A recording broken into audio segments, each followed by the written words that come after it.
Bonjour à toutes et à tous. Vous avez bien accueilli le premier format court de la chaîne. Alors on remet le couvert. Et de nouveau, il s'agit d'une actualité paléo.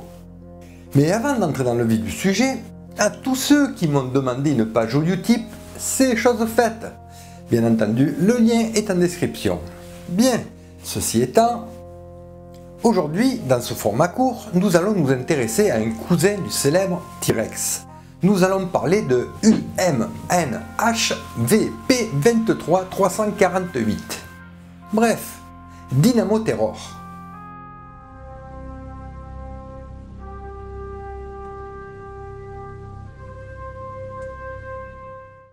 La famille des tyrannosauridés, ou tyrannosaures, s'agrandit, et le petit dernier se nomme donc Dynamo Terror. Dynamo Terror Dynast. Un nom pour le moins hollywoodien, comme la plupart de ses cousins théropodes prédateurs. Toujours issu du grec ancien, dynamis fut traduit en latin par potestas, signifiant puissance, pouvoir. Quant à terror, je ne vais pas vous faire un dessin. Et en ce qui concerne Dynast, non, ça n'a rien à voir avec celui-ci, qui, bien qu'il se nomme Dynast Hercule, et pour en avoir eu un entre les mains, il porte bien son nom, presque 20 cm de long, le bestiau. Bref, Dynast signifie souverain. Nous avons donc un puissant souverain de la terreur. Tout un programme. Alors en préambule, je vous propose un petit topo rapide sur la famille des tyrannosauridés. Les tyrannosaures, bien que très médiatiques grâce à la star Tyrannosaurus Rex, restent somme toute assez mal connus. Car bien que plusieurs espèces de tyrannosaures soient connues à partir de nombreux squelettes, représentant plusieurs stades de croissance, les débuts de l'évolution des tyrannosauridés restent mal connus. Nous connaissons 25 espèces appartenant à cette famille, mais au bout du compte, nos connaissances sur cette lignée se limitent à la fin du Campanien et du Maastrichtien, à savoir les deux derniers étages du Crétacé, en gros les 15 derniers millions d'années du Crétacé. À ce jour, les tyrannosauridés sont connus en Asie, et bien entendu aux États-Unis, pays où ils ont acquis leur lettre de noblesse. Alors concentrons-nous sur les États-Unis. Durant le Crétacé, le pays que nous connaissons aujourd'hui offrait un tout autre aspect. Celui-ci était littéralement coupé en deux par une mer intérieure, chaude et peu profonde, la voie maritime intérieure. Pour planter le décor, sur la gauche s'étendait l'île-continent Laramidia, tandis que sur la droite l'on trouvait Appalachia, les Appalaches actuelles. Ces deux masses continentales constituaient un immense archipel abritant une faune différente de chaque côté de la mer intérieure. Quoi qu'il en soit, nous voici donc dans un environnement tropical idyllique, où la faune et la flore s'épanouissent allègrement. C'est donc dans ce contexte que vivaient les dinosaures d'Amérique du Nord durant le Crétacé, et notamment les plus grands dinosaures prédateurs, les tyrannosauridés. Si l'on compare cette carte présentant le registre fossile des tyrannosauridés, on constate que la majorité d'entre eux vivaient sur le continent Laramidia, et apparemment sur le côté est, près des côtes de la mer intérieure. Dans les états actuels de l'Alberta, au nord, du Montana, juste au-dessous, jusqu'aux états du sud, comme l'Utah et le Nouveau-Mexique. En effet, sur Appalachia, le registre fossile est relativement pauvre. Seules deux espèces sont connues, Appalachiasaurus et Dryptosaurus, chacun étant connu d'un seul squelette. En revanche, à l'ouest, sur Laramidia, la moisson est bien plus riche, voyez plutôt.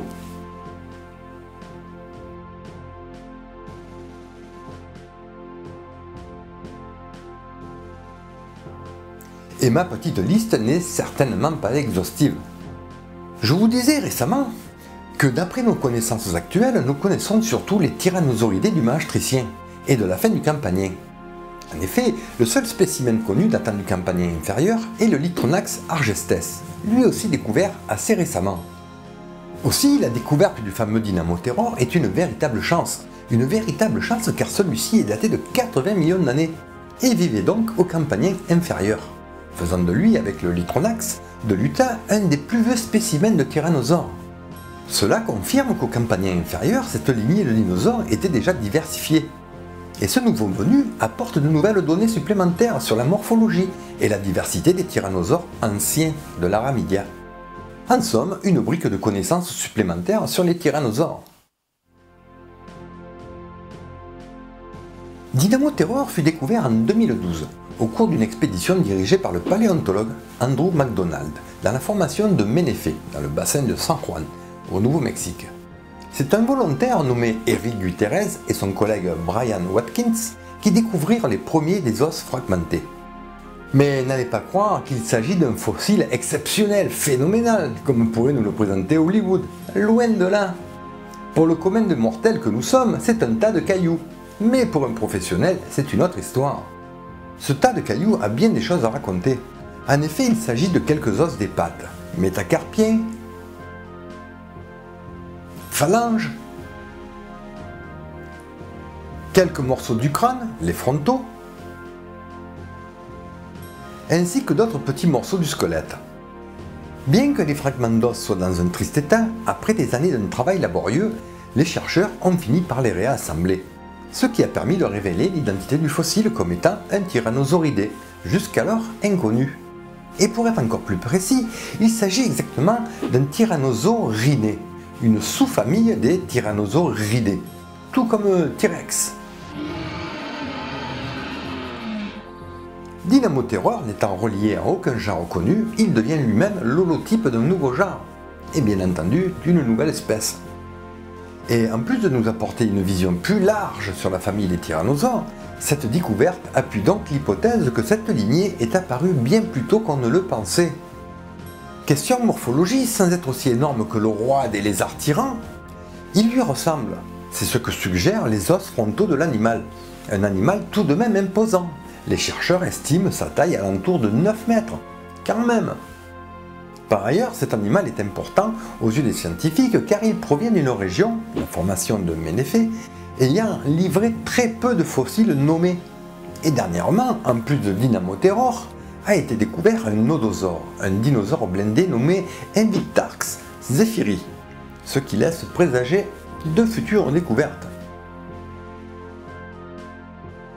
Et bien voilà pour Dynamo Terror. J'espère que ce deuxième format court aura retenu votre attention. Et si tel est le cas, SVP, le petit pouce qui va bien, partagez, commentez. Pour soutenir mon travail, c'est sur Tipeee que ça se passe. Et désormais, vous pouvez aussi regarder une pub sur Utip. Ça dure moins d'1 minute et ça me rapporte quelques deniers. Voilà, sur ce, je vous embrasse, prenez soin de vous et à la prochaine. Bye bye.